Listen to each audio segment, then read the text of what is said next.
I get a lot of questions on my stance on melted bricks, so just a short miscellaneous one today so I can clarify my position on this. But before that, Wood and Nichols and I are intending on putting out a regular podcast chat where we talk over a range of different topics. Part 1 was released yesterday. We're still finding our feet, but each episode will be released exclusively on his channel and not this one, so make sure you go over there, subscribe and keep an eye out. We'll be discussing a whole range of different topics going forward, and we're aiming to not have too much crossover with the topics I'm exploring here. So if you have anything you'd like us to discuss, drop a comment on his video and let us know. So the first thing to say is that these bricks seem to be found in their highest quantities in America. But they are found elsewhere and in Europe. I have one myself. Here's a wall composed of these mangled, twisted bricks. And when I saw this, I noticed that 1. These bricks do not make up the entirety of the wall. The mangled ones are only here and there. And 2. That there is no trace of mortar. This told me immediately that these bricks were salvaged elsewhere and this wall assembled after. So what are these bricks? They have a name and are very well known in the brick industry. They are called clinker bricks. There are still companies that sell them today. Clinker bricks form when wet clay bricks are exposed to excessive heat during the firing process. They are less melted but vitrified, and it occurs when the wet brick is too close to the heat source. No clinker is the same, it depends on the composition of the metals in the clay. They did go by other names. In an English 1836 penny cyclopedia, they are called burrs, black looming masses of vitrified brick that are worth 10 shillings a load. Burrs or clinker brick are those which are much vitrified in the fire. Sometimes 100,000 of them have run together in one mass. Brick having a smoothed or glazed surface are sometimes made. This is done in the burning. In America, different regions had different names for them. In the Hudson River Valley, they were called lammies. A 1902 article, Brick and Bricklaying, describes them as crooked, twisted, and misshapen things which are not fit for the commonest speculative tenement house.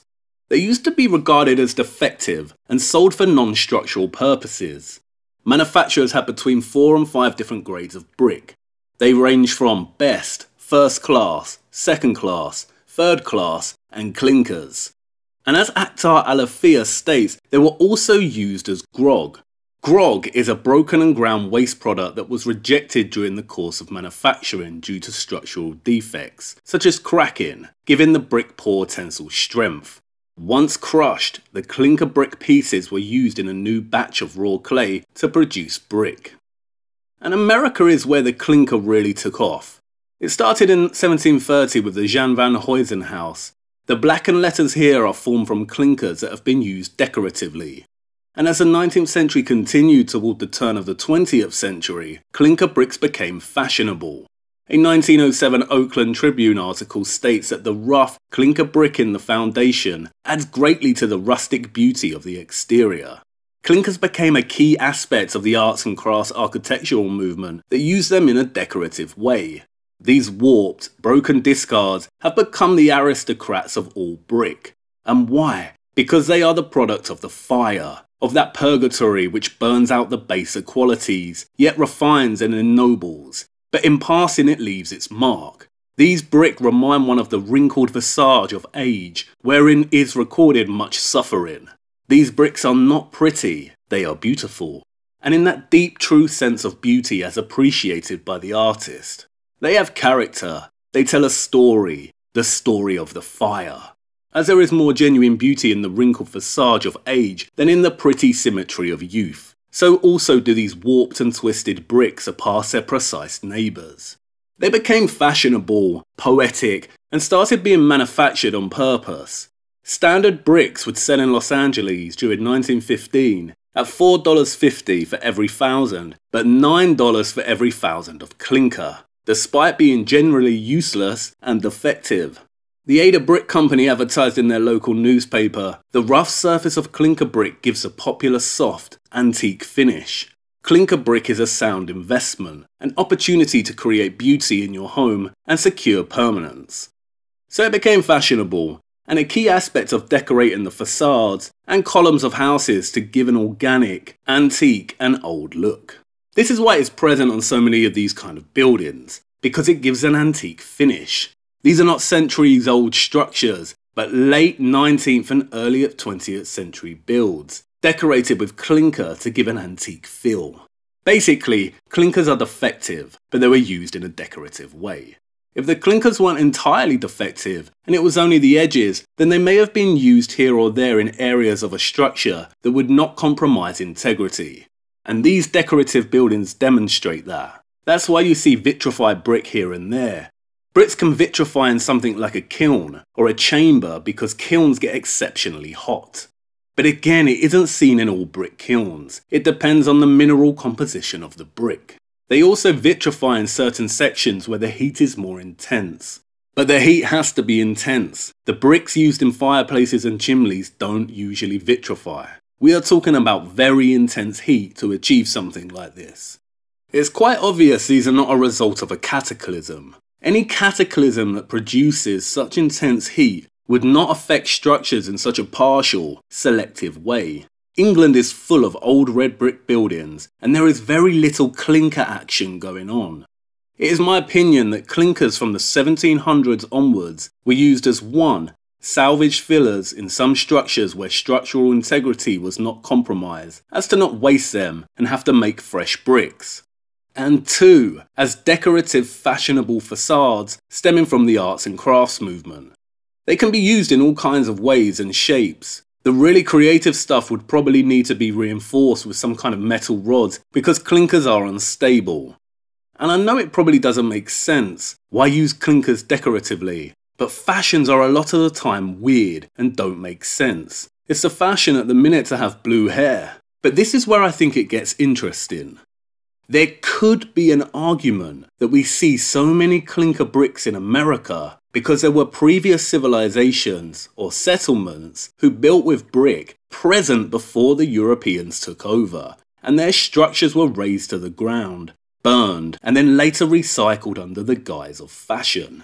This would be hard to evidence properly, but Conspiracy R Us put out a great video on old world dumping grounds in America. It's worth watching. Clinkers could very well be brick remains from previous settlements that they tried to erase by burning. Are there any huge dumping grounds of clinkers? It shouldn't be ruled out.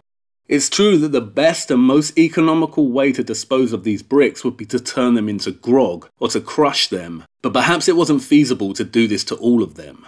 And they had to find a way of recycling them, hence the fashion, as a way of reusing them, normalising them, and covering their tracks. There is a huge research project waiting for someone or multiple people to start documenting the clinkers. 18th and 19th century bricks will often, but not always, carry imprints of the company name on them. Are there any clinkers that carry company stamps? It would require a lot of field work. I'd love to have a go myself, but I don't have access to America. If no imprints are found on clinkers, then in my opinion that provides a good foundation to support the hypothesis that they belong to earlier and perhaps undocumented settlements, structures, and have been recycled. Another potential argument is that the American clinkers are the result of a cataclysm before the Europeans arrived and they have been recycled and reused. But again, any cataclysm of such heat would not partially vitrify and be selective in terms of what areas of the bricks were affected. It would melt everything. Like Wise Up said, there would be no sand in the world. It would have all turned to liquid and solidified after. If there was some kind of heat cataclysm, then in my opinion it would have also had to have taken place before any of these structures were around. Before the cathedrals, the classical stuff, the kilns. They would not survive it. There are brick structures from the 1400s still standing and intact. So I think these are recycled defective clinkers that have been used decoratively, but there is a chance that before they were part of something else, and that's been purposefully hidden.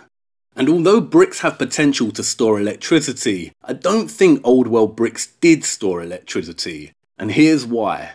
The current research demonstrating the ability of red bricks to store energy hinges on two key components. The first is the brick's red pigment. It's the iron oxide component of the clay. And the second is this technology called polymer PEDOT, or PDOT. P-dot is composed of nanofibers that can penetrate the internal porous network of a brick. The polymer coating remains confined in the brick and acts as an iron sponge that could store and conduct electricity. The bricks will not store energy without this nanofiber coating. It needs to be primed with this, and as you can see here, this is a brick before, this is partially saturated with the fibers, and here is what it looks like when fully saturated and primed to store energy. The brick turns to a very dark blue-black colour. And this is technocratic stuff. Smart bricks, smart cities, smartphone. There is no evidence of nanotechnology being used in these old bricks. I think the most likely explanations for clinkers is that they are genuine defects from the kilns, and that there is a strong possibility that a lot of them could have been burned in an attempt to erase previous structures or hide the trace of previous settlements. You never know, but recycling bricks might have been one of the ways America got off to such a rapid start in terms of construction.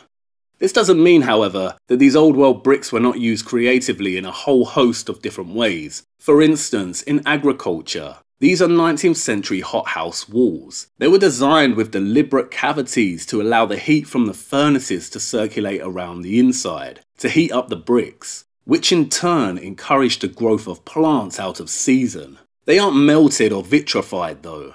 I might do some more videos on alternative uses of bricks in the future. I'll leave links to some websites on clinker bricks below. There's a Wikipedia page, and there's also a great 100-page research paper on them with an extensive bibliography for further investigation and reading. I'll leave it there for today. Remember to go over to Wooden Nickels and subscribe. And I think the next one is going to be a labyrinth video. It might be Shadow Realm. I've got 2 in the works, but just going a little bit slowly with them, so we'll see. Anyway, keep well and have a good day.